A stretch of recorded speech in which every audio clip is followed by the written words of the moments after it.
Bom dia a todos.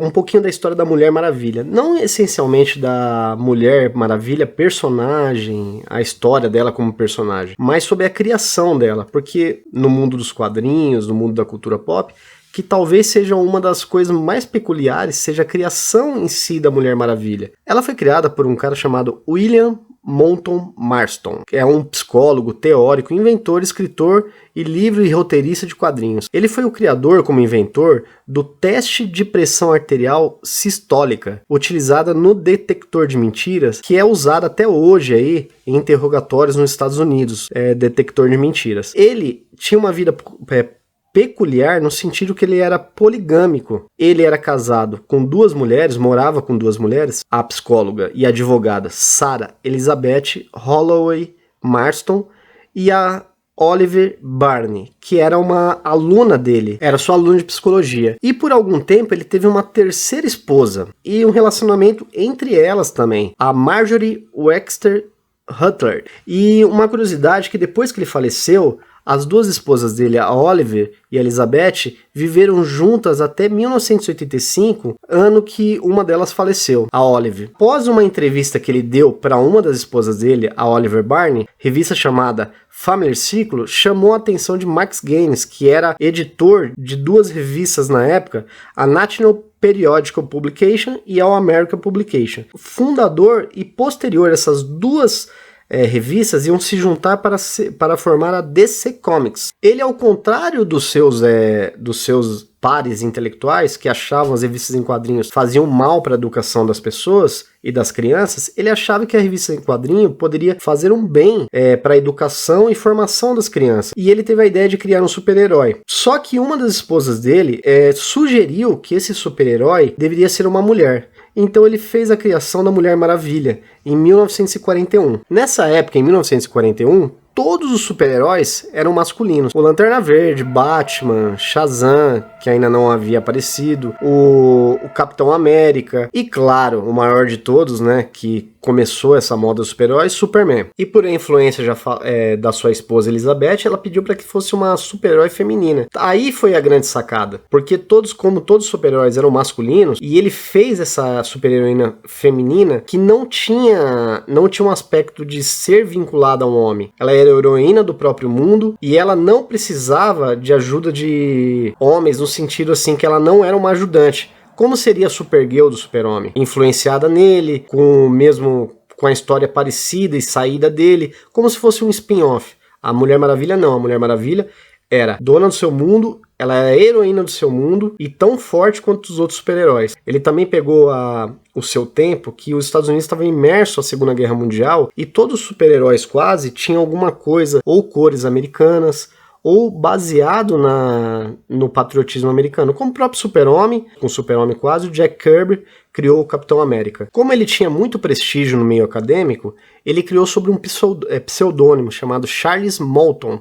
a criação da Mulher Maravilha. Ele criou ela em 1941, em 1942 ela já tinha sua revista própria. Estourou no sucesso aí, pegando esse nicho tanto do patriotismo pelas roupas dela, como essa novidade de ser uma mulher forte. E sempre falando de novo, não era um spin-off criada para ser o interesse amoroso de algum personagem, nem saindo de algum outro personagem, como a Batgirl é do Batman, como a Supergirl é do Super-Homem. Por mais que essas personagens tivessem luz próprias posterior, filmes, revistas, essas coisas, a Mulher Maravilha ela foi criada como um mundo próprio. Ele, para desenhar a Mulher Maravilha, ele contratou o desenhista H.G. Peter, que fazia muitas pin-ups nesse tempo de guerras. E a Mulher Maravilha, as primeiras desenhos dela, feitos pelo H.G. Peter, sugere justamente isso aí. Uma mulher pin-up, e ela foi feita de uma maneira para ser uma mulher forte, super poderosa. A única coisa que ele pegou da época era essa questão da Segunda Guerra Mundial que estava acontecendo, ele pegou isso do patriotismo. Do mesmo jeito que o Jack Kirby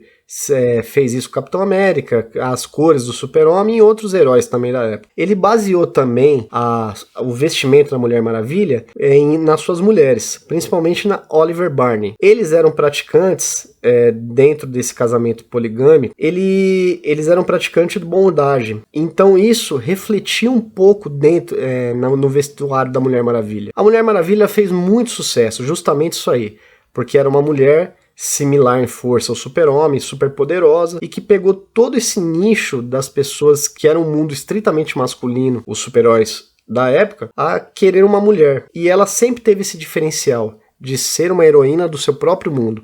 Ela faz parte da tríade aí da DC Comics, né? Batman, Super-Homem e ela. Uma peculiaridade é que, como ele era um inventor e criou o polígrafo, ele também quis adicionar um paralelo como inventor disso do polígrafo no laço da verdade da Mulher Maravilha. Então ele colocou isso aí, e isso foi uma questão que chamou muita atenção aí dos fãs do quadrinhos, que perceberam isso depois com o tempo, conforme o pseudônimo dele e o sucesso da Mulher Maravilha, jogaram luzes aí sobre a sua vida pessoal. Ele criou a personagem aí com o nome de Suprema, que muita gente esquece isso no mundo dos quadrinhos. O nome seria Suprema, a Mulher Maravilha.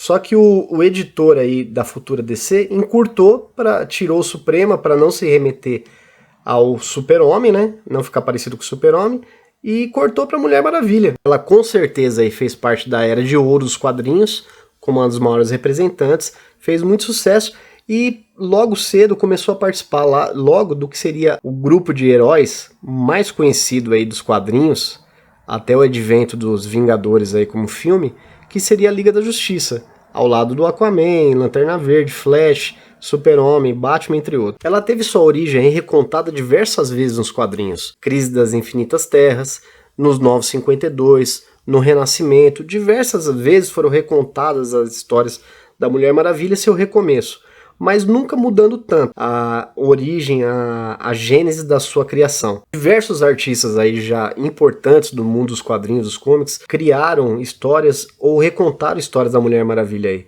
como Dennis O'Neil, George Pérez, Paul Dini e Alex Ross, claro. Interessante também que o primeiro desenhista aí, o H.G. Peter, ele desenhou a Mulher Maravilha aí interruptamente uns 17 anos. E o seu criador, o roteirista Charles Moulton, que era o William Moulton, na verdade, com pseudônimo, escreveu sobre ela até a data do seu falecimento. Em todos esses anos aí foram encaixadas algumas coisas na Mulher Maravilha, como o seu jato invisível, antes ela não voava, atualmente ela voa, segundo algumas histórias, alguns desenhistas. Foram mudanças que foram acontecendo ao longo dos anos ou deixaram o símbolo com 2 Ws no peito, substituindo a águia que ela tinha inicialmente. E mudou também com o tempo aí, é que inicialmente ela era uma enfermeira. Depois ela teve diversos cargos, principalmente vinculado, e sempre vinculado aos Estados Unidos aí, ou algum órgão de governo dos Estados Unidos. Na grande mídia, a Mulher Maravilha aí teve um filme explicando sua origem. Em 1974, com a ex-tenista profissional Kate Lee Crosby no papel de Mulher Maravilha. Mas ela, além de não parecer com a Mulher Maravilha dos quadrinhos, ela tinha um uniforme diferente na TV, não tinha os poderes da Mulher Maravilha, foi complicado, não pegou nem o fã dos quadrinhos, nem o fã da TV. Em 1975, já estrelando a Linda Carter aí sim, foi uma série de enorme sucesso no mundo inteiro, que chamou atenção de novo para a Mulher Maravilha, os fãs, uma nova safra de fãs. A série durou de 75 a 79. Ela teve diversos desenhos animados aí, principalmente vinculado à Liga da Justiça, aos Super Amigos aí, que ficou muito conhecido na TV brasileira, principalmente vinculada à Liga da Justiça de novo, aí, juntamente com o Super-Homem, na rabeira aí do grande sucesso Batman Animated Series e Superman Animated Series. Em relação aos filmes aí, ela apareceu tanto em Batman vs Superman, 2016, Mulher Maravilha 2017, Liga da Justiça 2017 e Mulher Maravilha 2020, Mulher Maravilha 1984-2020. A Gal Gadot, como a Linda Carter foi o rosto da Mulher Maravilha, a Gal Gadot hoje é o rosto da Mulher Maravilha e deve continuar fazendo mais filmes aí nos próximos anos. Uma boa notícia pra gente. O legal dessa história toda da criação da Mulher Maravilha é que tem um filme, Professor Maston e as Mulheres Maravilhas. Filme recente aí que conta principalmente a história e das duas esposas, como um trisal, ou a vida pessoal deles e da criação. Não vai contar a história da Mulher Maravilha nos quadrinhos, isso aí você vai ter que procurar, mas conta principalmente a criação. O filme é de 2017, com o Luke Evans como Professor Maston e a Rebecca Hall como uma das esposas aí. Tem no Amazon. E se você quiser conferir também, e canal Pipoca e Nanquim, ele tem um vídeo bem mais explicativo que esse, bem mais legal aí contando. As histórias em quadrinhos mesmo você vai ter que procurar. Tem bastante artista que fez sobre a Mulher Maravilha e grandes desenhistas aí. Ela é sem dúvida a heroína mais conhecida e sem dúvida vale a pena você conferir. Então até mais aí, se inscreva no canal, deixe seu like, compartilhe e até a próxima.